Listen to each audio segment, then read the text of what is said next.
I'm standing in my parents' marble-floored foyer as my mother, Victoria, throws a crumpled $10 bill at my face while my father, Robert, changes the locks. I'm 24-year-old Jessica Turner, and after discovering I secretly helped my grandmother Dorothy with her medical bills instead of contributing to their luxury vacation fund, they're disowning me. The money flutters to the ground as my mother screams that I'm worthless. 5 years later, they'd lose everything, and I'd be the one they'd beg for help. Before we dive into this incredible journey, I'd love to know where you're watching from today. Are you someone who's faced family rejection? Have you ever had to choose between money and morals? Hit that like button if you believe in standing up for what's right, and don't forget to subscribe for more powerful stories of triumph over adversity. Trust me, what happens next will show you that sometimes losing everything is the only way to find out who you really are. Growing up in the Turner Mansion in Connecticut was like living in a museum where you weren't allowed to touch anything, including your own life. Our estate sprawled across 15 acres with a swimming pool that looked like it belonged in a resort, tennis courts that hosted state champions, and a 5-car garage that housed my parents' collection of luxury vehicles they treated better than most people treated their children. My mother Victoria spent her days planning charity galas where the cause mattered less than the photo opportunities, while my father Robert built his commercial real estate empire one shady deal at a time. I learned early that in the Turner household, appearance was everything and substance was nothing. My parents obsessed over our country club membership status, making sure we had the platinum level that allowed access to the most exclusive dining room where deals were made over $100 steaks and $1,000 bottles of wine. Mother would spend $30,000 on a single dress for the annual charity auction, then complain about the price of groceries when our housekeeper asked for money to stock the kitchen. Father measured success by the number of zeros in bank accounts and the envy in other men's eyes when they saw his latest Porsche. But I was different, and that difference became a chasm that would eventually swallow our family whole. While my parents pushed me toward law school or their business empire, I felt called to nursing. The first time I volunteered at a free clinic during college, I knew I'd found my purpose. Holding the hand of an elderly man who couldn't afford his diabetes medication while my parents hosted a $50,000 garden party felt like living in two different universes. I started studying nursing in secret, telling them I was taking pre-law classes while actually learning how to save lives instead of destroying them in courtrooms. The divide between us grew with every patient I met who had to choose between insulin and rent, every child who came in with preventable illnesses because their parents couldn't afford regular checkups. I'd come home to find my mother complaining about the wrong shade of white in the new marble they'd installed in the guest bathroom while I'd just left a clinic where people were dying from treatable conditions. The cognitive dissonance was crushing, but I found solace in one person, my grandmother Dorothy. Dorothy Turner was nothing like her son or daughter-in-law.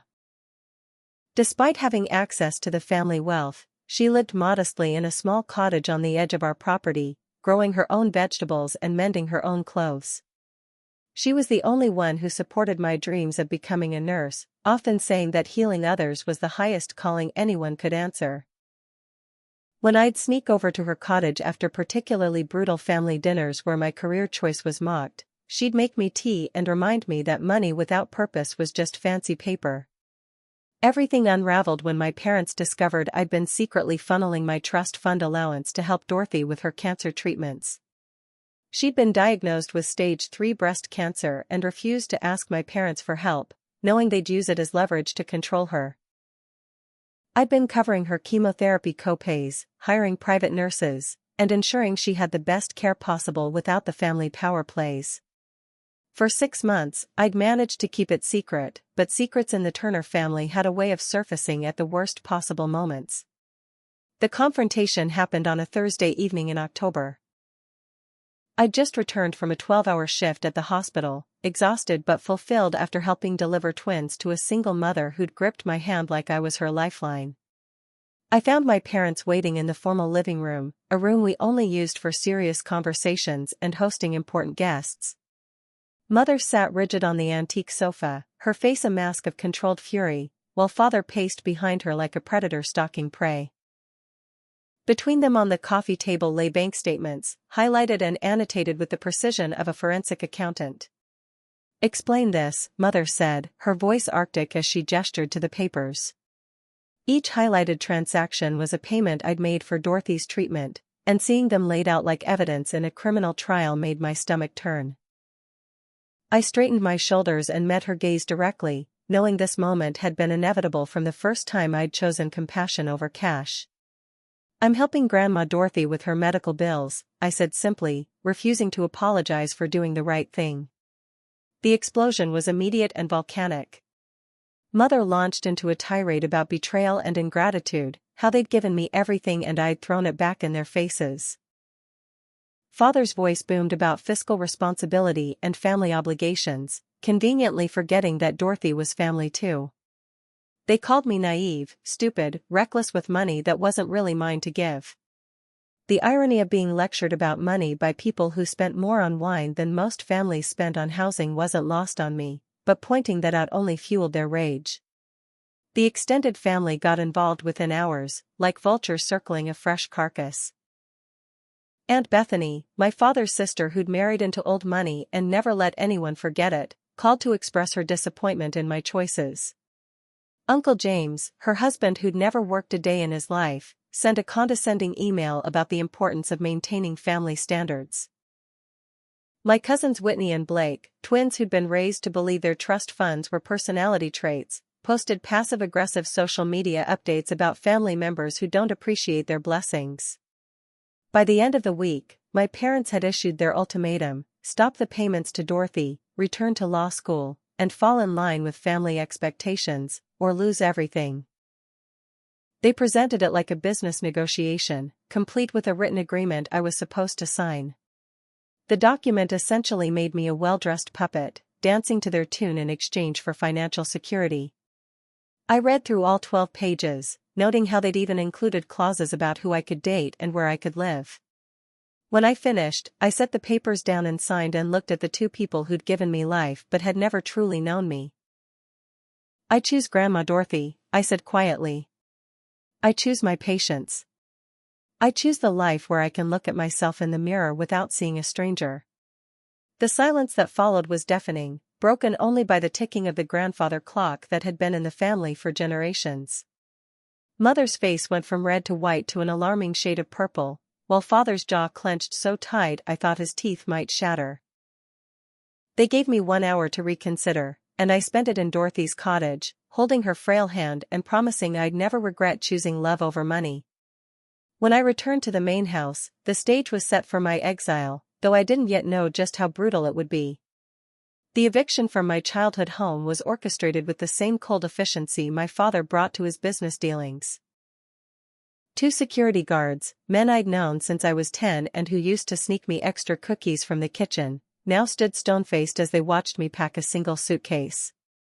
My mother had generously allowed me 1 bag, making a show of her mercy while ensuring I understood that everything else in my room, from the furniture to the clothes in the closet, belonged to them and not to me. I packed the few items I'd bought with my own nursing salary. Scrubs, a stethoscope Dorothy had given me when I graduated nursing school, and a photo of us from happier times. The $10 bill came as I was walking down the marble staircase for the last time. Mother stood at the bottom like an avenging angel in Chanel, her perfectly manicured hand clutching the crumpled bill. "This is all you're worth to us now," she spat, throwing it at my face with surprising force. The money hit my cheek before fluttering to the ground between us, and I saw Father in the background, methodically changing the locks on the front door as if I were a dangerous intruder rather than his daughter. Neither of them looked at me as the security guards escorted me out, and the last image I have of that house is the curtains in my parents' bedroom window falling shut, cutting me off from the only world I'd ever known. My first night of homelessness was spent in my old Honda Civic, parked in the hospital parking lot where I worked. The irony wasn't lost on me that I was sleeping in my car outside a building full of beds, but I couldn't afford even 1 night in a motel. I'd been so focused on helping Dorothy that I'd neglected to build any savings of my own, assuming I'd always have the family safety net. Now that net had been cut away, and I was in free fall with only my nursing degree and determination to break my landing. I used the hospital bathroom to brush my teeth and wash my face, praying none of my colleagues would notice, and showed up for my shift pretending everything was fine. The next few weeks taught me lessons about survival that no amount of money could buy. I picked up every extra shift available, working 18-hour days when possible, catching naps in the break room between patients. The charge nurse, Helen, a woman in her 60s who'd seen everything in her 40-year career, noticed the dark circles under my eyes and the way I hoarded the free crackers from the cafeteria. She never said anything directly, but suddenly there were always extra sandwiches in the break room that someone forgot to eat, and she started scheduling me for the shifts with the best overtime pay. My former life evaporated faster than morning mist. Brittany, who I'd thought was my best friend since middle school, stopped returning my calls the moment she heard I'd been disinherited. The entire friend group I'd grown up with, young women who'd never worried about money because they'd never been without it, scattered like startled birds. I'd see them sometimes at the coffee shop near the hospital, and they'd look through me as if I were invisible, their designer handbags clutched a little tighter as they hurried past. The country club formally revoked my membership, sending a letter to my work address since I no longer had a permanent one, stating that my presence was no longer aligned with club values. But my parents weren't content with simple exile, they wanted complete destruction. Rumors began circulating through the medical community that I had drug problems, that I'd been stealing from the family to support various addictions. Mother showed up at the hospital one afternoon, causing a scene in the lobby, sobbing dramatically about her troubled daughter who'd broken their hearts with her mental illness and substance abuse. Security had to escort her out, but the damage was done. Whispers followed me through the halls, and I saw the way some doctors looked at me differently, wondering if there was truth to the allegations. Father took a more calculated approach, using his business connections to make my professional life hell. Anonymous complaints flooded the nursing board about my competency, each one requiring hours of paperwork and meetings to refute. He had his lawyers send cease and desist letters to any colleague who showed me kindness, claiming I was stalking the family and anyone who helped me was enabling harassment. Dr. Martinez, who'd been offering me extra shifts in the emergency department, received a threatening letter that made it clear his own career could suffer if he continued to associate with me. The cruelest blow came when I tried to visit Dorothy. I arrived at her cottage to find a restraining order taped to the door, barring me from coming within 500 feet of any Turner property. My grandmother, the one person who truly loved me, was now legally off-limits. I later learned from a sympathetic nurse at her treatment center that Dorothy had been moved to a facility 2 hours away, and my parents had power of attorney, ensuring I couldn't even call to check on her. The woman who'd taught me that love mattered more than money was now being used as a weapon to break me completely. Rock bottom has a basement, and I found it on a particularly brutal November night. Living in my car had become increasingly difficult as winter approached, and the gym where I'd been showering had revoked my membership after someone complained about a homeless person using the facilities. I was down to eating one meal a day, usually something from the hospital cafeteria that I could stretch across multiple breaks. My scrubs hung loose on my frame, and I'd started wearing layers not just for warmth but to hide how thin I'd become. That night, parked behind a 24-hour grocery store, I seriously considered giving up, wondering if my parents had been right all along about my worthlessness. But desperation can sometimes reveal unexpected angels. Helen found me that night, having followed me after a shift where I'd nearly collapsed from exhaustion. She knocked on my fogged-up car window, and when I rolled it down, she simply said, "Enough of this nonsense. You're coming home with me tonight." Her apartment was small but warm, and she made me eat a full meal while her cat, Rosie, curled up in my lap as if sensing I needed comfort. She didn't ask questions or offer platitudes, just practical help, a couch to sleep on, a real shower, and a listening ear when I was ready to talk. Through Helen, I met others who'd survived similar family catastrophes. There was Lisa, a pediatric nurse who'd been disowned for marrying outside her race, and Marcus, a respiratory therapist whose wealthy family had cut him off for being gay. We formed an unofficial support group, meeting for coffee when we could afford it, sharing strategies for rebuilding lives from scorched earth. They taught me about food banks and thrift stores, how to negotiate payment plans for everything, and most importantly, that chosen family could be stronger than blood. 3 months after my exile began, I finally saved enough for a security deposit on a studio apartment. It was in the worst part of town, with a broken heater and windows that didn't quite close, but it was mine. The first night in that empty apartment, sitting on the floor eating ramen noodles by the light of a single bulb, I felt richer than I ever had in the Turner mansion. Every stick of second-hand furniture I slowly acquired, every dollar I saved, every shift I worked was a small victory against the narrative my parents had written for me. I wasn't worthless, I was just worth something different than what they could understand. The restraining order and professional sabotage were just the opening salvo in my parents' war against me. 6 months after my exile, I discovered they'd hired a private investigator to document my every move, building a case that I was mentally unstable and potentially dangerous.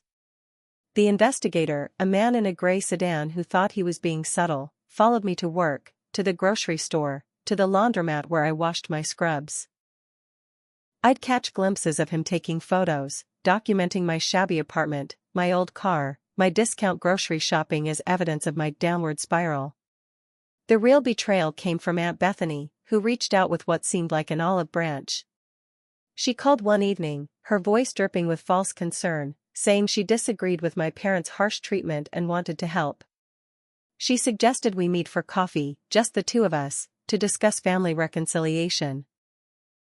Desperate for any connection to my old life and hoping for news about Dorothy, I agreed.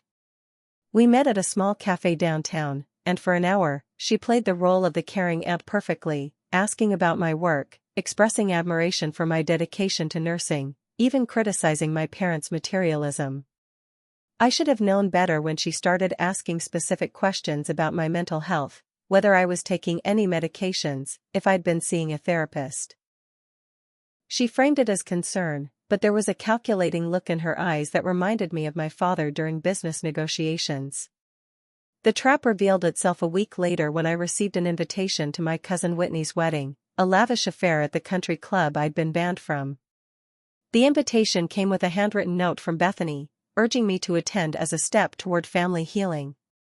The wedding was a setup of theatrical proportions. I arrived in my best dress, a simple black number from a thrift store that I'd spent hours altering to fit properly, hoping to blend into the background and perhaps catch a glimpse of Dorothy. Instead, I walked into an ambush disguised as an intervention. In a private dining room, my parents sat with what they introduced as Dr. Harrison, a psychiatrist who specialized in family reconciliation therapy. Around them sat Bethany, James, Whitney, Blake, and several other relatives, all wearing matching expressions of manufactured concern. Jessica, my mother began, her voice pitched to project maternal worry, "We're all here because we love you and want to help you get better." The next hour was a masterclass in gaslighting, with each family member taking turns describing my troubling behavior and obvious mental decline. According to their narrative, I'd always been unstable, prone to delusions of grandeur about helping people, unable to accept the reality of my proper place in society.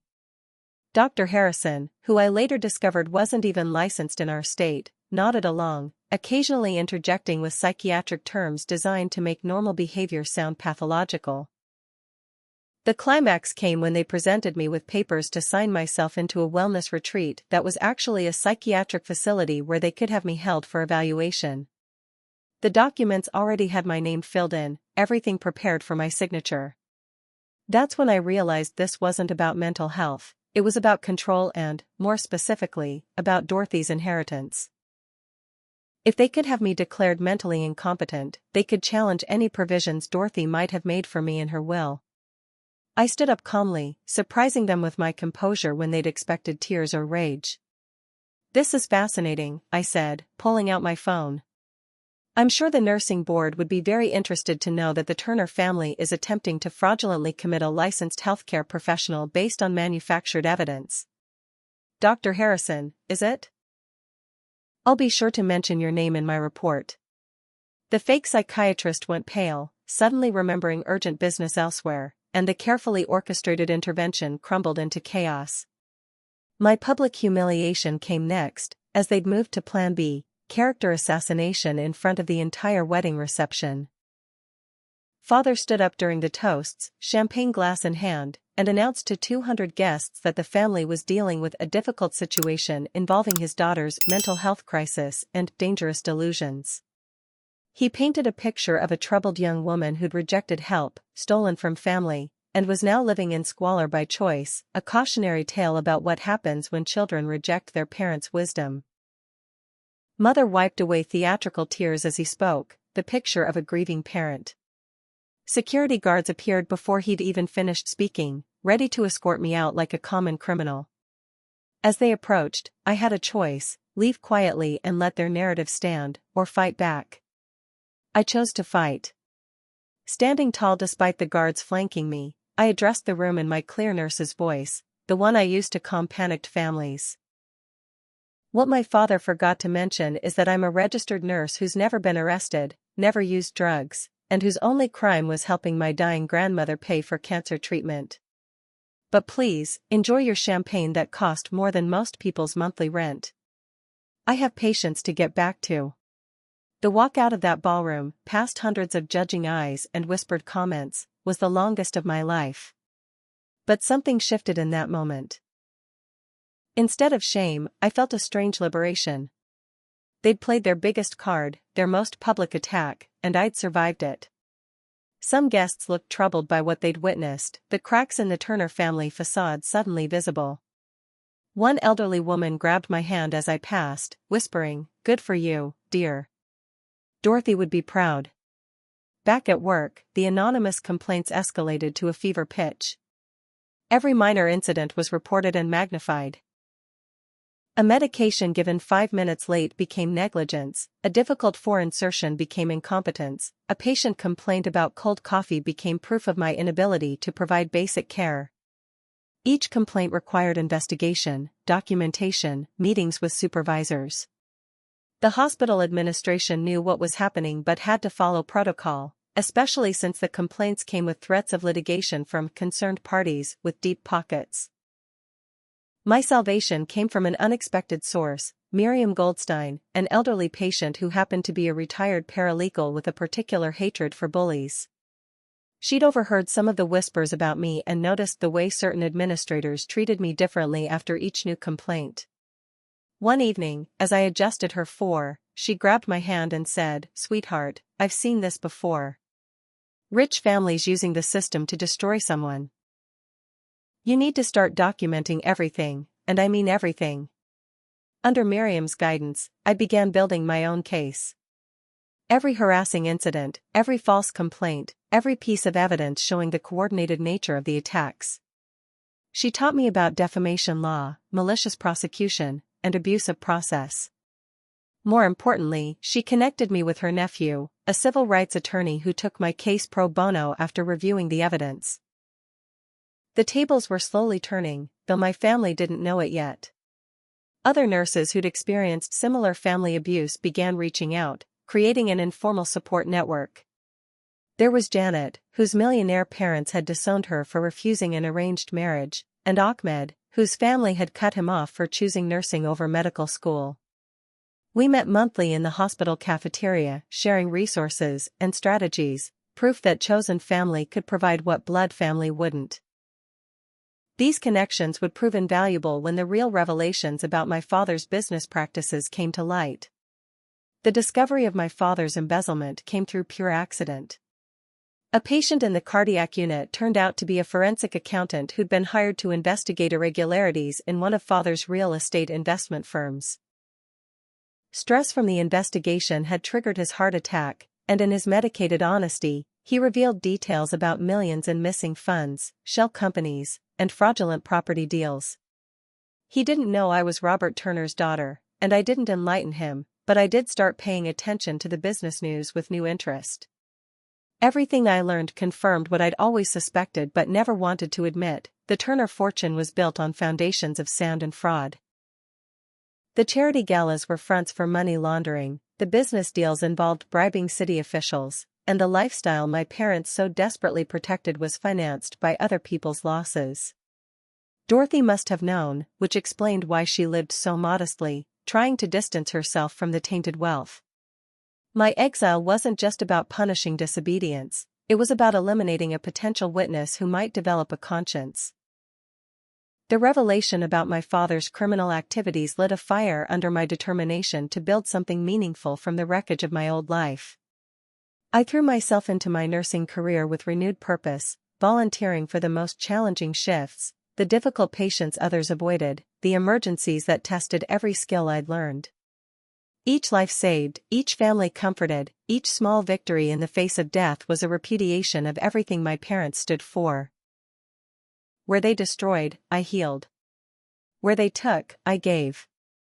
My breakthrough came during a particularly chaotic night shift when a multi-vehicle accident brought a flood of critical patients.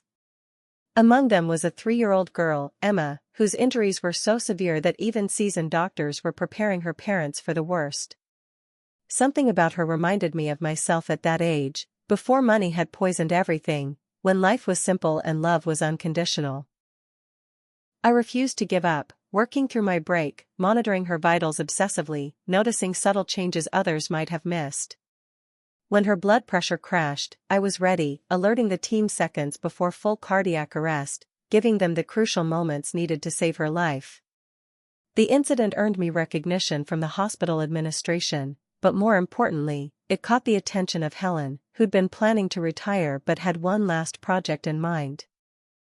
She pulled me aside after the shift, exhaustion written on both our faces, and proposed something that would change my trajectory forever. I'd been saving for 30 years to start a home health agency for low-income elderly patients. I need a partner who understands that healthcare is about more than profit margins. Interested? The business plan was simple but revolutionary for our area. Provide quality home healthcare to elderly patients who couldn't afford traditional services, using a sliding scale payment system subsidized by contracts with Medicare and private insurance for those who could pay full price. Helen had the experience and initial capital, I had the energy, recent training, and a burning desire to prove that success didn't require stepping on others. We spent months planning after our shifts, fueled by hospital coffee and a shared vision of healthcare that prioritized humanity over profit. Starting the agency meant sacrifice on a level I hadn't experienced even during my homelessness. Every penny not spent on basic survival went into the business.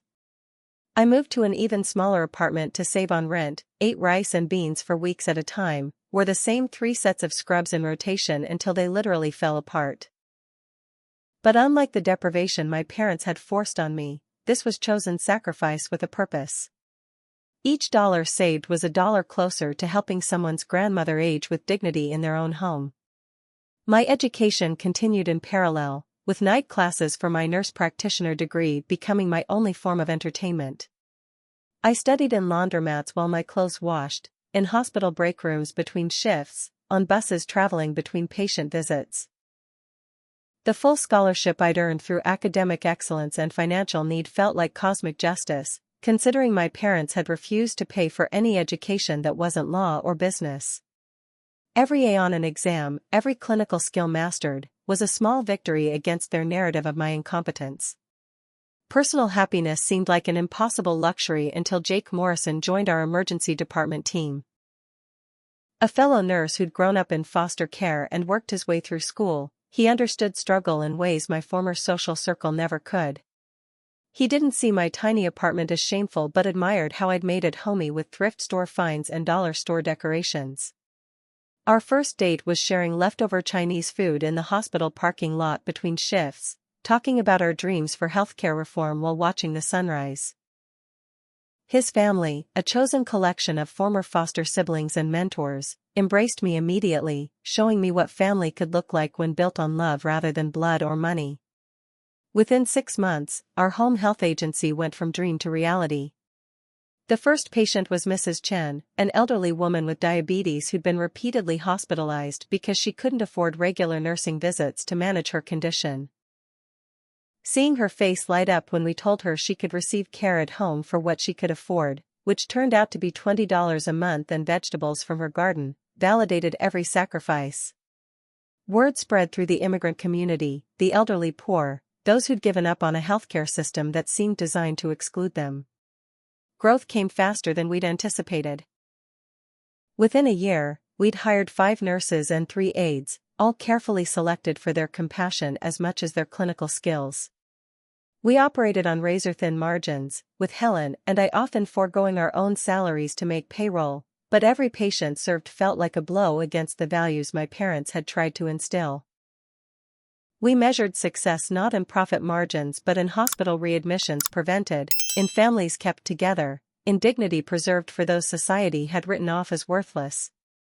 The night I discovered my father's embezzlement had progressed to criminal investigation, I was reviewing patient charts in my tiny office, actually a converted closet in our agency's rented space. Jake called, his voice tense with excitement, telling me to turn on the news. There was my father's face, his arrest photo showing none of the commanding presence I remembered, as reporters detailed allegations of fraud totaling over $3 million. Mother stood behind him at the courthouse, her designer outfit unable to hide the shock that her perfectly controlled world was imploding. I felt no satisfaction, only a hollow sadness for the waste of it all. Dorothy's death came 3 weeks later, and despite the restraining order, a sympathetic nurse at her facility called to let me know. She'd been asking for me until the end, the nurse said, wanting me to know how proud she was of my choices. The funeral was close to me, my parents making sure security kept me away, but I held my own memorial at the park where she used to take me as a child. Helen, Jake, his family, and my chosen family of survivors all came, sharing stories about their own grandmothers, understanding that grief for someone who truly loved you transcends blood relations. The letter from Dorothy's lawyer arrived the next month, revealing the final twist in our family drama. My grandmother, wise to the end, had seen through everyone's facades. She'd left her personal effects and a collection of letters to me, but no money. The family fortune everyone assumed she'd hoarded? She'd been quietly donating it to charities for years, keeping just enough for her modest needs. The millions my parents had been counting on, the inheritance they'd tried to control by declaring me incompetent, simply didn't exist. She'd given it all away to organizations that helped people like the patients I served, her own form of poetic justice from beyond the grave. The FBI raid on the Turner mansion came at dawn on a Tuesday in March, exactly 2 years after they'd thrown me out. I learned about it from a breaking news alert on my phone while preparing medications for my morning patient rounds. The footage was surreal, federal agents carrying boxes of documents past the fountain where I'd played as a child, my mother's prized rose garden trampled by investigators searching for hidden assets. The local news anchor, barely containing her excitement, detailed how Robert Turner's real estate empire had been built on a foundation of mortgage fraud, money laundering, and bribery spanning 2 decades. Father's arrest photo became the most shared image in our city that week. Gone was the commanding presence, the man who could silence a room with a glance. In his place stood a hollow-eyed stranger in an orange jumpsuit, his shoulders curved inward as if the weight of his crimes had finally become physical. The charges were staggering: wire fraud, tax evasion, conspiracy to commit mortgage fraud, bribing public officials, and operating a criminal enterprise. Each charge carried potential decades in prison, and the prosecutors made it clear this was just the beginning as they unraveled the complex web of shell companies and fake investments. Asset seizure came swift and merciless.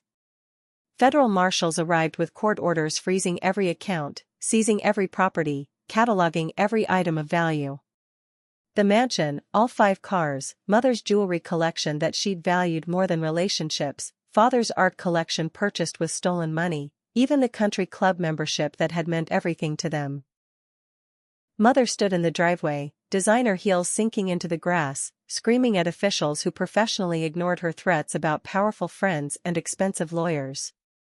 The friends, of course, had vanished the moment the news broke, afraid of guilt by association.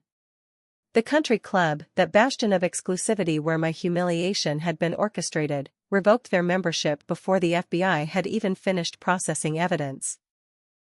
The board released a statement distancing themselves from the Turners, claiming they'd always suspected something was amiss, conveniently forgetting the decades of fundraisers and galas my parents had hosted.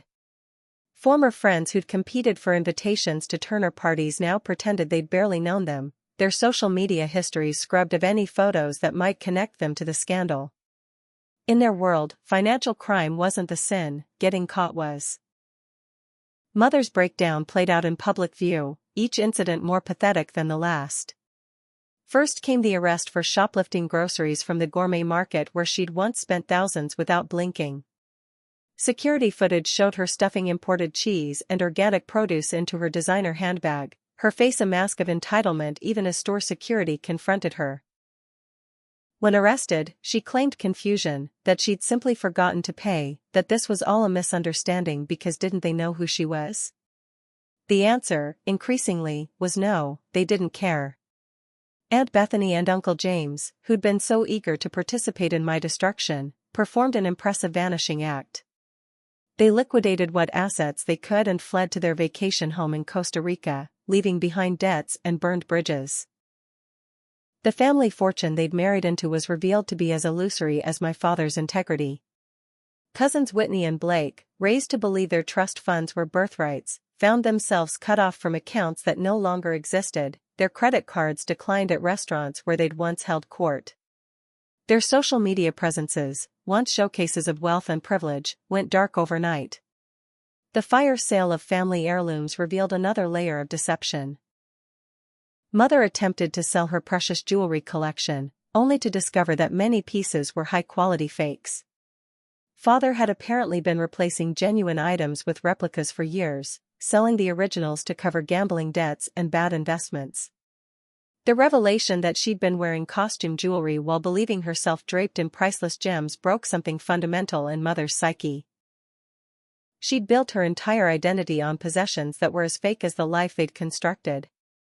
Their legal team abandoned ship when the retainer ran out and it became clear there would be no more money forthcoming. The senior partner who'd attended our family dinners for decades suddenly couldn't recall my father's name when reporters asked for comments. The team of lawyers who'd helped terrorize me with cease and desist letters and false complaints found more profitable clients to protect. My parents were left with an overworked public defender who had neither the time nor inclination to mount much of a defense against mountains of evidence. Local news coverage was relentless, each revelation more damaging than the last.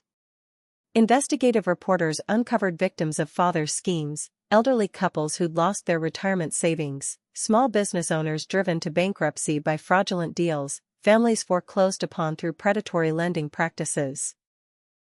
The human cost of the Turner fortune was laid bare in heart-wrenching interviews with people who'd trusted my father's firm with their futures. One widow's story particularly haunted me. She'd lost her home of 40 years because of a fraudulent reverse mortgage scheme, and she'd died in a nursing home 6 months before father's arrest, never seeing justice. Father's health crisis came during a preliminary hearing where victim impact statements were being read. As a man described how Turner's fraud had cost him his family business and led to his son's suicide, father clutched his chest and collapsed. The mild heart attack was real, though prosecutors suspected the timing was calculated for sympathy. Either way, he was stabilized and returned to jail within days, now facing the indignity of prison healthcare, a system he'd once derided as wasteful spending on criminals. The irony of him depending on overworked jail nurses for survival wasn't lost on anyone, especially me. The first contact from my parents came through Whitney, who still had my number from before the exile. Her text was brief but loaded. "Aunt Victoria needs to speak with you. It's urgent." I stared at the message for an hour, remembering every cruel word, every humiliation, every attack they'd orchestrated. Helen found me in the break room, phone in hand, tears I hadn't expected running down my face. "Whatever they want," she said quietly, "remember they had their chance to be family when you needed them. This isn't about you anymore, it's about their needs." I didn't respond to Whitney, but I knew this was far from over. My parents had spent 2 years trying to destroy me for choosing love over money, for helping grandmother over contributing to their luxury. Now their empire had crumbled, their freedom was gone, and they were learning what I'd known all along: when you have nothing left to lose, you discover who really matters. The difference was, I'd found people who mattered. They'd only found empty rooms and fair-weather friends who'd already forgotten their names. The meeting request came on a Thursday afternoon while I was completing discharge paperwork for one of our hospice patients. My parents had shown up at the hospital's main entrance, looking like ghosts of their former selves. Security had called me per protocol, as they were still on the list of persons who could potentially cause disruption. Through the security monitor, I watched them standing in the lobby, father in an ill-fitting suit that must have come from a thrift store, mother in a simple dress that bore no designer label. The transformation was so complete that for a moment, I wondered if these broken people were really the titans who'd once controlled my world. Against every instinct screaming at me to refuse, I agreed to meet them in the hospital's public cafeteria, a neutral space with plenty of witnesses. Helen insisted on sitting 2 tables away, her presence a reminder that I wasn't alone anymore. As my parents approached, I catalogued the changes 2 years had wrought. Father's hair had gone completely gray, his face gaunt from weight loss and stress. Mother's hand shook slightly, her perfect manicure replaced by bare, bitten nails. They sat across from me like supplicants before a judge, and I waited for them to speak first. Jessica, Mother began, her voice a whisper of its former commanding tone, "We need your help." The words hung between us, heavy with irony. Father couldn't meet my eyes as he added, "We're living in a shelter. The court froze everything, and we have nothing. You're our daughter. You have to help us." The manipulation was still there, just dressed in desperation instead of designer clothes. They spoke of their hardships as if I hadn't lived through worse, as if I hadn't slept in my car and survived on 1 meal a day because of their choices. The emotional manipulation escalated as they realized simple begging wouldn't work. "We're your parents," Mother said, tears streaming down her face. "We gave you life, we raised you, we provided everything." I let her finish her litany of parental sacrifices before responding, my voice steady from years of delivering difficult news to patients' families. "You gave me life, yes. But you also tried to destroy it when I wouldn't conform to your expectations. You threw $10 in my face and told me that was all I was worth. Now you want me to forget that because you need something?" Father's mask slipped then, revealing the calculating businessman still lurking beneath the humbled exterior. "We made mistakes," he admitted, "but we were stressed. The business pressures, the social expectations, you have to understand the position we were in." He launched into a defense that blamed everyone but himself, dishonest partners, jealous competitors, a system rigged against success. Mother nodded along, adding how the pressure to maintain their lifestyle had driven them to extremes. Neither took actual responsibility, they simply repackaged their crimes as unfortunate responses to circumstances beyond their control. When justifications failed, they moved to guilt. "We could die on the streets," Mother wailed, loud enough for nearby tables to notice. "Is that what you want? To see your parents homeless while you live comfortably?" The irony of her words, considering she'd orchestrated my homelessness with surgical precision, seemed lost on her. Father added stories of violence in the shelter, inadequate food, the loss of dignity they suffered daily. Every hardship they described, I had experienced because of them, but they seemed incapable of making that connection. The conversation attracted attention from hospital staff who knew my story. Dr. Martinez paused at our table, ostensibly to discuss a patient but really to offer silent support. Several nurses found reasons to walk by, their presence a reminder that I'd built a new family while my biological one plotted my destruction. Even patients I'd cared for recognized the tension, one elderly woman patting my shoulder as she passed, whispering, "Stay strong, dear." Jake arrived as my shift ended, having rushed over when Helen texted him about the situation. He sat beside me, his presence immediately shifting the dynamic. My parents recoiled slightly, recognizing him from the wedding announcement they'd seen in the paper, the celebration they'd tried to disrupt with legal threats. "So this is the man who turned you against us," Father said, his old arrogance flashing through. Jake's calm response cut deeper than any anger could have, "No, sir. You did that all by yourself." The manipulation reached new heights as they realized I had support they couldn't undermine. Mother tried appealing to Jake's compassion, painting herself as a mother who'd lost her way but always loved her daughter. Father attempted man-to-man reasoning about family obligations and second chances. When neither approach worked, they turned desperate, promising changes that rang hollow. They'd support my career, respect my choices, even volunteer at the clinic if that's what it took. The promises might have meant something if they hadn't come wrapped in obvious calculation. I finally asked the question that had haunted me. If father hadn't been caught, if your fortune was intact, would you be here asking for forgiveness? The silence stretched until mother looked away, unable to lie that convincingly. Father's jaw clenched as he muttered about hypothetical situations being irrelevant. Their non-answer was answer enough.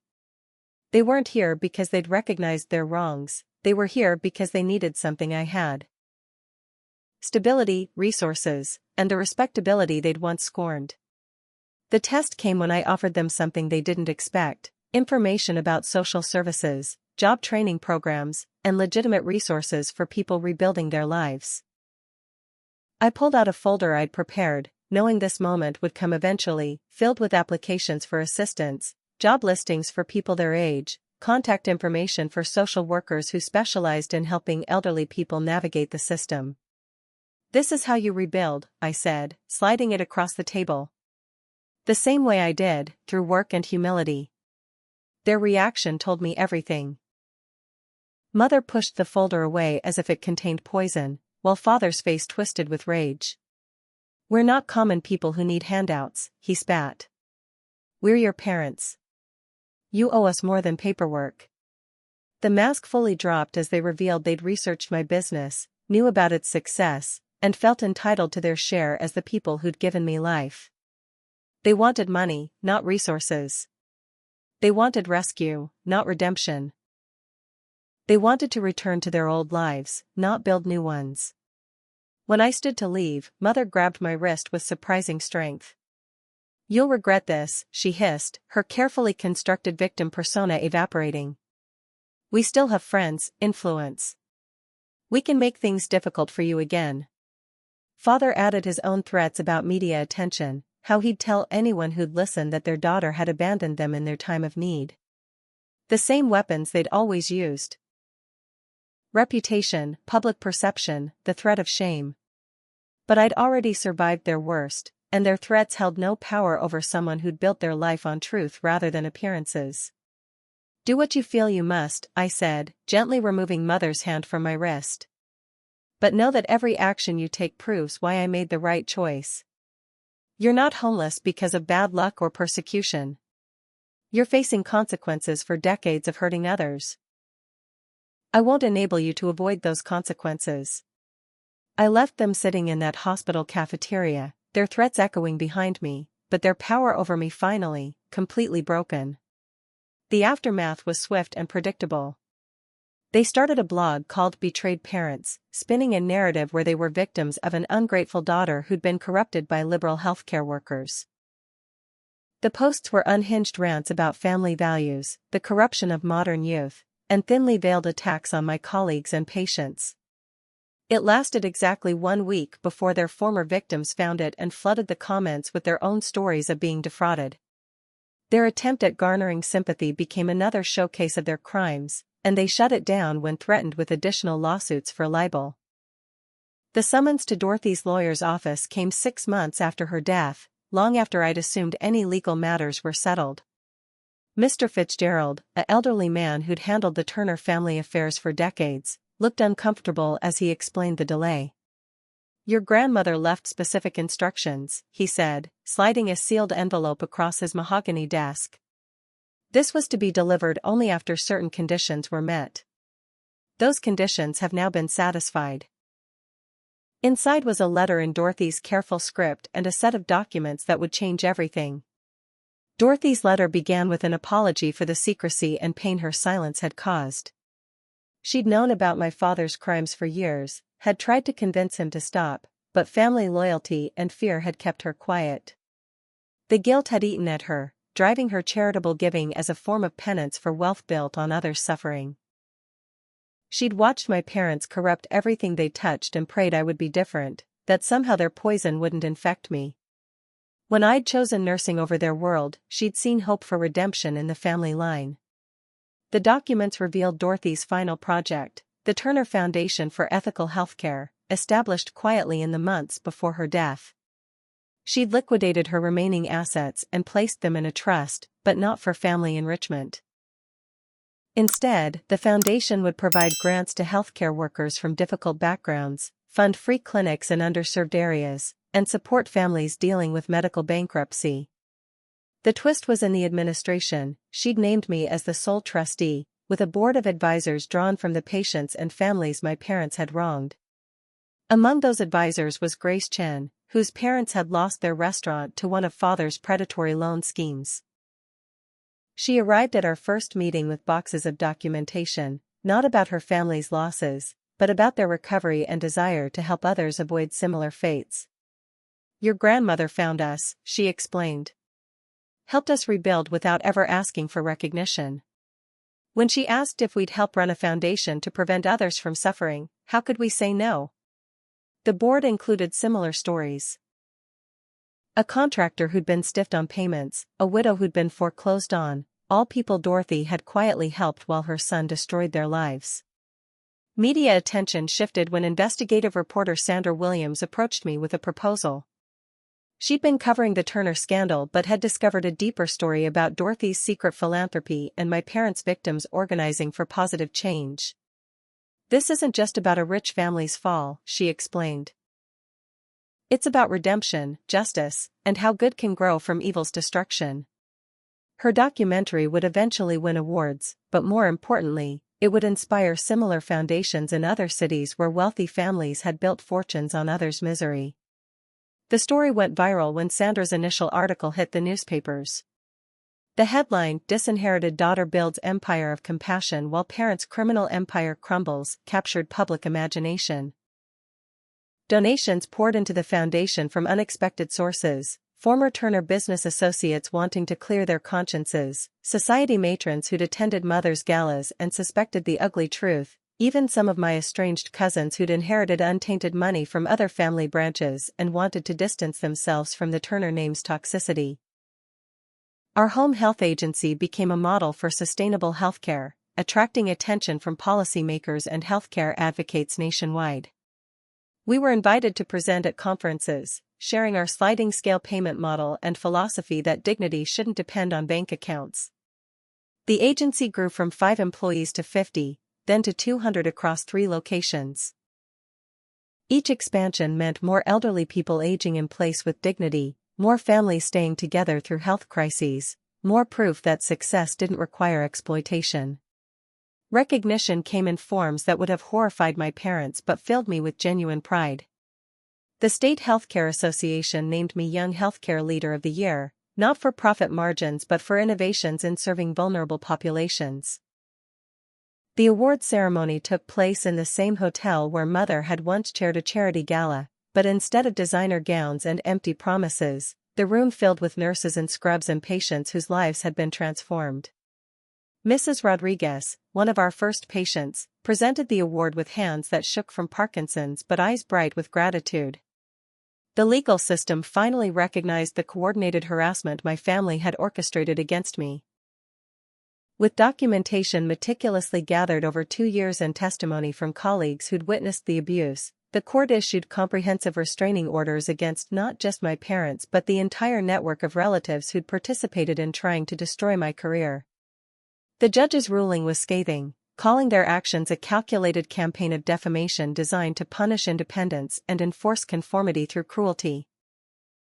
The orders meant they could no longer contact my workplace, spread rumors, or interfere with my life in any way.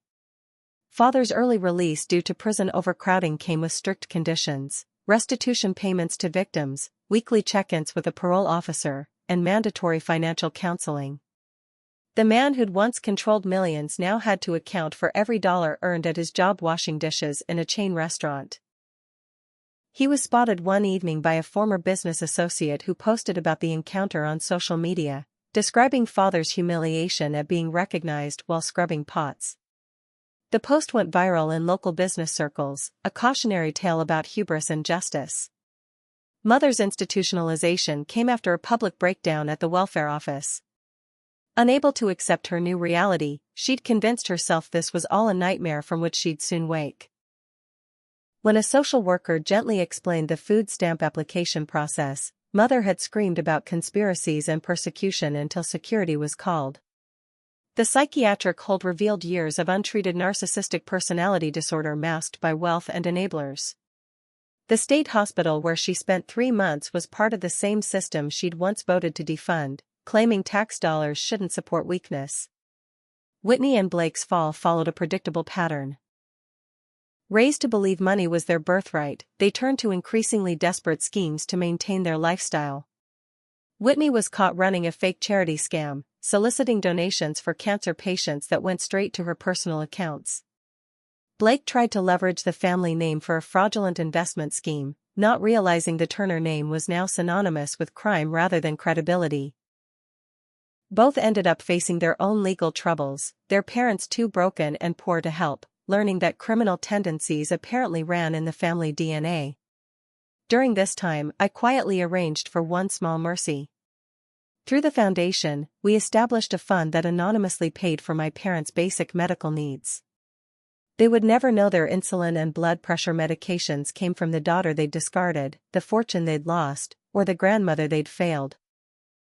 It wasn't forgiveness exactly, more an acknowledgement that hatred was too heavy to carry while building something beautiful.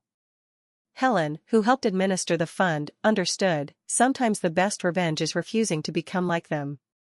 The documentary's release brought unexpected connections. Viewers who'd faced similar family rejection reached out with their stories, creating a virtual support network spanning continents. A tech executive in Silicon Valley who'd been disowned for refusing to join the family's pyramid scheme. A teacher in Texas whose parents cut her off for marrying outside their social class. A social worker in London who chose helping others over the family banking business. We formed an online community, sharing resources and reminders that chosen family could heal wounds blood family inflicted. The most surprising ally came in the form of Judge Margaret Foster, who'd presided over many of Father's victims' lawsuits. She approached me at a legal aid fundraiser with an unexpected proposal. Your family's story has exposed gaps in how our system protects vulnerable people from financial predators, she said. Would you consider serving on a state commission to reform financial crime legislation? The girl who'd been thrown out for refusing to study law would now help shape laws protecting others from predators like her father. The irony was delicious. The threatening letter arrived on a Tuesday morning, slipped under my office door sometime during the night. Written in Mother's distinctive handwriting, now shaky but still recognizable, it laid out their ultimatum in stark terms. Either I provide them with a monthly stipend of $10,000, or they would release a tell-all book exposing every family secret, grandfather's affairs with his secretaries, tax evasion spanning generations, illegal business dealings that made father's crimes look amateur, and what they claimed were darker truths about Dorothy's past. They gave me 72 hours to respond before they went public with information that could destroy not just the Turner name but potentially impact the Foundation's work. I read the letter 3 times, each pass revealing new layers of delusion and desperation. They seemed to believe our family name still carried weight, that society would be scandalized by decades-old affairs and financial crimes already exposed in court documents. The darker truths about Dorothy were laughably transparent attempts at blackmail, vague insinuations without substance designed to create fear. But what struck me most was their continued inability to understand how thoroughly they'd already destroyed any leverage they might have possessed. The Turner name wasn't a shield anymore, it was a cautionary tale. Jake found me sitting in our living room that evening, the letter spread on the coffee table beside a cup of cold tea. Our daughter Emma, now 2 years old, played with blocks at my feet, building and rebuilding towers with the determination of someone who hadn't yet learned that some things were meant to stay broken. They're still trying to control you, he said after reading their demands. Even with nothing left, they can't stop trying to pull the strings. His assessment was gentle but accurate, and I realized I'd been given an opportunity to end their hold over me once and for all. The meeting was arranged for neutral ground, a conference room at the courthouse where their restraining orders had been issued. My lawyer, Miriam's nephew David, who'd taken my case years ago, insisted on being present. My parents arrived looking even more diminished than at our last encounter. Prison and poverty had aged father 20 years and two, while mother's institutional stay had left her with a medicated flatness that made her former dramatic persona seem like another person entirely. They sat across from us clutching a manila folder that presumably contained their evidence, though the folder's thinness suggested imagination had filled more pages than fact. "Let me be clear," I began, my voice carrying the authority I'd learned from years of difficult conversations with patients and families. "I'm not here to negotiate. I'm here to end this permanently." I placed my own folder on the table, thick with documentation. "These are cease and desist orders drafted by my attorney. Any attempt to publish defamatory material about Dorothy, the foundation, or any family member will result in immediate legal action. Furthermore, here's documentation of the anonymous medical fund that's been paying for your prescriptions and basic healthcare needs for the past year. That ends today." The revelation about the medical fund shattered their composure. Mother's medicated calm cracked as she realized they'd been unknowingly accepting help from the daughter they'd threatened. Father's face cycled through shame, rage, and something that might have been regret if he'd been capable of such depth. "You've been helping us?" Mother whispered, her voice small and confused. "After everything?" The question hung in the air, weighted with years of cruelty and missed chances for reconciliation. "I helped because I'm not you," I replied simply. "But help without change enables harm, and you've shown you haven't changed. You're still trying to manipulate and control. You're still believing the world owes you something because of who you used to be." I opened their folder, glancing at the photocopied pages of rumors and innuendo they'd compiled. Grandfather's affairs were exposed in divorce documents 40 years ago. The tax evasion was prosecuted and settled. Father's crimes are public record. And these stories about Dorothy? I held up pages of vague accusations. Fiction written by desperate people who can't accept responsibility for their own choices. David took over then, his legal expertise cutting through their protests with surgical precision. "Any attempt to publish this material will result in charges of extortion, blackmail, and harassment. Given your existing criminal records and restraining orders, you're looking at significant jail time. Furthermore, the Foundation's board has authorized me to pursue civil action for any damages to their mission or reputation." He slid papers across the table. "These are your options: sign this agreement promising no further contact or attempts at exploitation, or face the consequences of your threats." Father tried one last manipulation, his voice cracking with either emotion or calculation. "We're your parents, Jessica. Doesn't that mean anything to you?" The question that might have destroyed me 2 years ago now felt hollow, echoing in a space where love should have lived but never had. "Parents protect their children," I responded. "Parents sacrifice for their children's happiness. Parents celebrate their children's choices, even when different from their own. You were never my parents, you were my wardens. And my sentence ended the day you threw me out." The final revelation came when Mother, perhaps sensing this was truly the end, pulled out a crumpled piece of paper. It was the $10 bill she'd thrown at me 5 years ago, somehow retrieved and kept all this time. "I saved it," she said, tears streaming down her face. "I knew even then I'd made a mistake. I thought someday." She trailed off, unable to finish the fantasy of reconciliation she'd constructed around a piece of currency that had become a symbol of my worthlessness to them. "That $10 changed my life," I said, standing to leave. "It showed me exactly what I was worth to you, nothing. But you were wrong. That $10 became the first dollar of my freedom. Every success I've achieved, every patient I've helped, every life I've touched grew from the moment you declared me worthless. So thank you for that gift, however unintended." I took the bill from her trembling hand.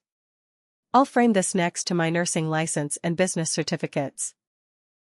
A reminder that our worth isn't determined by those who should love us but by what we choose to do with our lives." The walk out of that conference room felt like crossing a finish line in a race I'd never intended to run. Behind me, I could hear Mother sobbing and Father arguing with David about legal technicalities, but their voices faded with each step. In the courthouse lobby, Emma ran to meet me, Jake following with her abandoned toys.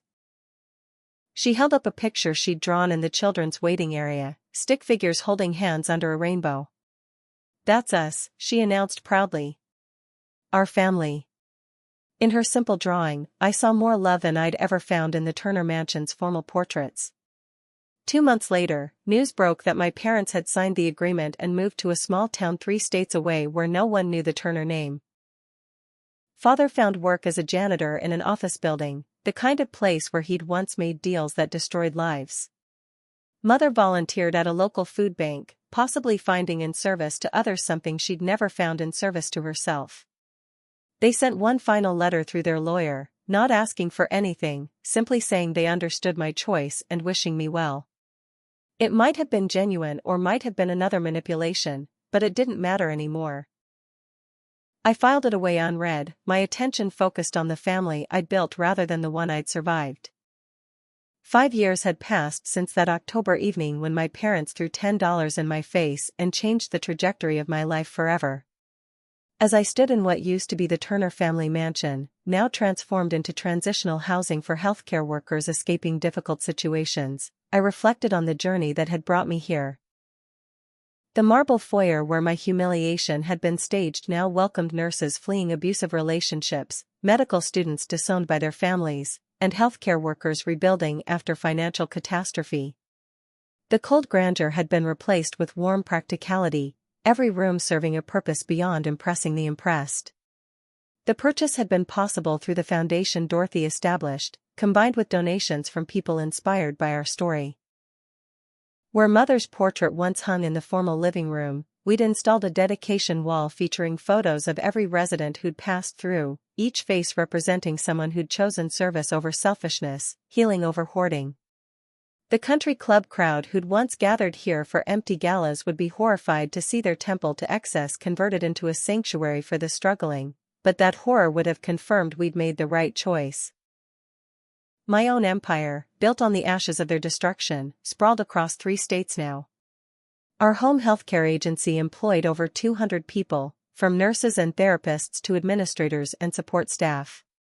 Each employee knew our story and our values, that healthcare was a human right, that dignity didn't depend on bank accounts, and that success meant lifting others as we climbed. We'd served over 10,000 patients, keeping families together through health crises that would have bankrupted them in the traditional system. The sliding scale payment model had been replicated by agencies nationwide, proof that profitable and humane weren't mutually exclusive terms.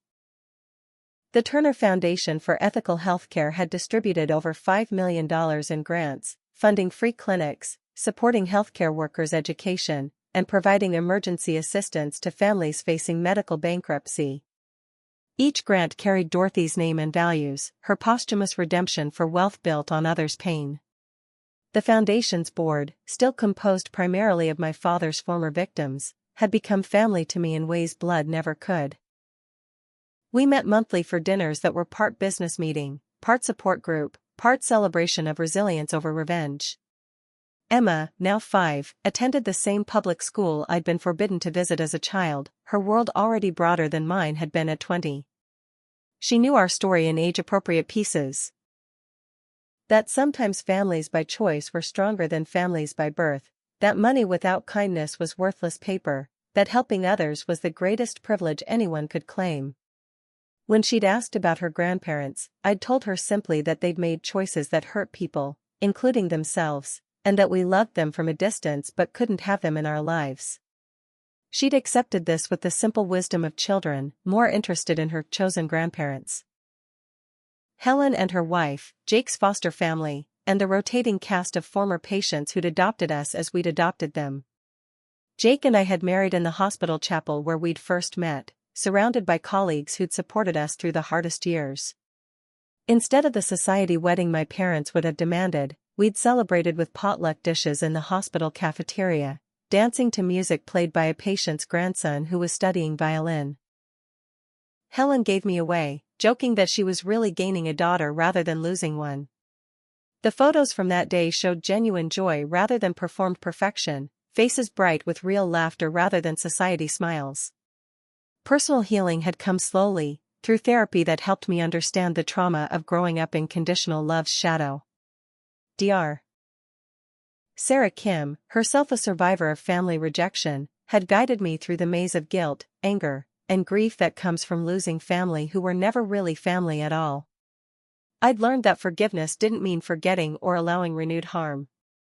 It meant releasing the poison of resentment so it couldn't corrupt what I was building. Some days were harder than others, especially when I saw intact families celebrating milestones together, but the chosen family I'd built filled spaces blood family had left empty. My parents remained in their small town, living quiet lives that bore no resemblance to their former existence. Reports from former colleagues who'd relocated there painted a picture of broken people slowly learning lessons that poverty teaches the previously powerful. Father reportedly worked double shifts without complaint, his head down and manner humble. Mother had become a fixture at the food bank, known for arriving early and staying late, perhaps finding in service the meaning that status had never provided. They'd aged into anonymity, their infamous names forgotten by all but those they'd hurt and helped shape. The secret medical fund I'd maintained for them remained active but anonymous. Pride might have been their downfall, but I wouldn't let it be mine. Every month, payments went out for their basic medications, preventive care, and emergency needs. They'd never know their insulin came from the fortune they'd lost, that their blood pressure medication was paid for by the daughter they'd discarded. This wasn't about them anymore, it was about who I chose to be regardless of who they'd been. Hatred was too heavy to carry while building something beautiful. That $10 bill, now framed in my office between my nursing license and business certifications, served as a daily reminder of transformation's possibility. Visitors often asked about it, assuming it was the first dollar earned by the business or some other traditional marker of success. When I explained its true significance, the moment my parents declared my worthlessness and inadvertently set me free, reactions ranged from horror to understanding to inspiration. That crumpled bill had become a symbol not of rejection but of liberation, not of loss but of finding my true worth. The ripple effects of our story continued spreading in ways I'd never anticipated. Nursing schools invited me to speak about ethics and resilience, using my family's fall as a case study in how personal values shape professional practice. Business schools analyzed our agency's model as proof that sustainable success didn't require exploitation. Social workers referenced our foundation's work when advocating for policy changes. What had begun as personal catastrophe had become a catalyst for systemic change, Dorothy's dream of redemption realized in ways she'd never imagined. The documentary about our story had won several awards and inspired similar investigations into other wealthy families' hidden crimes. More importantly, it had connected thousands of people who'd faced family rejection for choosing integrity over conformity. Our online community had grown into a formal nonprofit providing resources, counseling referrals, and practical support for those rebuilding after family exile. The comment sections filled with stories of survival and success, proof that chosen family could heal wounds blood family inflicted. Looking back across 5 years, the path from that marble foyer to this moment seemed both inevitable and impossible. Every obstacle my parents had thrown in my path had become a stepping stone to something greater. Their attempts to destroy my career had introduced me to colleagues who became family. Their financial abandonment had taught me resourcefulness and resilience.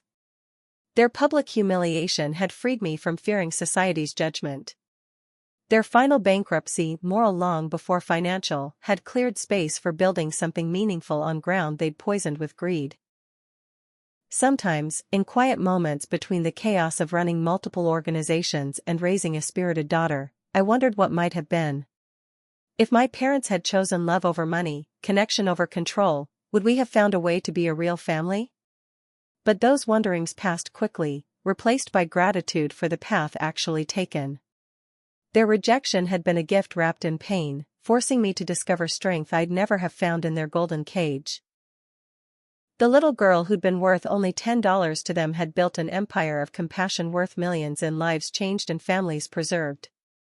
The greatest lesson from this journey wasn't about revenge or even justice. It was about the power of choosing who we become regardless of who others say we are. My parents had written a story for me about wealth and status and acceptable choices, but I'd torn up their script and written my own. They'd thrown money at me as an insult. I'd built meaning from their insult. They'd used family as a weapon. I'd discovered family was whoever chose to stay.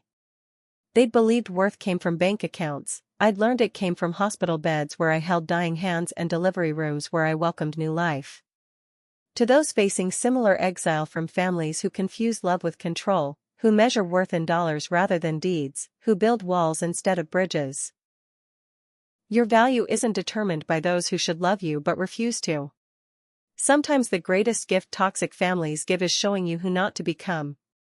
Build your chosen family from colleagues who see your worth, patients who trust your care, and partners who love your dreams. Create success on your own terms, measuring wealth and lives touched rather than dollars hoarded. And remember that sometimes losing everything is the only way to discover who you really are. In the end, my parents' bankruptcy was about more than money. It was the inevitable collapse of lives built on exploitation, relationships rooted in transaction, and values that valued nothing real. My fortune, built on their ruins' foundation, proved that ethical success was possible, that helping others helped ourselves, that chosen family could nurture what blood family neglected. Their $10 became my first taste of freedom. Their rejection became my invitation to build something better. Their bankruptcy, in all its forms, became my beginning. So here's my question for you: what $10 moments have shaped your life? What rejections became your redirections? What losses taught you about your true worth? I'd love to hear your stories in the comments below, because every tale of transformation reminds us that we're not alone in choosing meaning over money, purpose over privilege, and love over the hollow legacy of those who never learned to love at all. If this story resonated with you, please hit that like button and share it with someone who needs reminding that their worth isn't determined by their worst day or their family's worst behavior. Subscribe for more stories of triumph over adversity, of building beauty from ashes, and of discovering that sometimes the best revenge is a life well lived in service to others. Thank you for being part of this journey with me, and remember, your value was never theirs to determine. You were always worth more than they could count.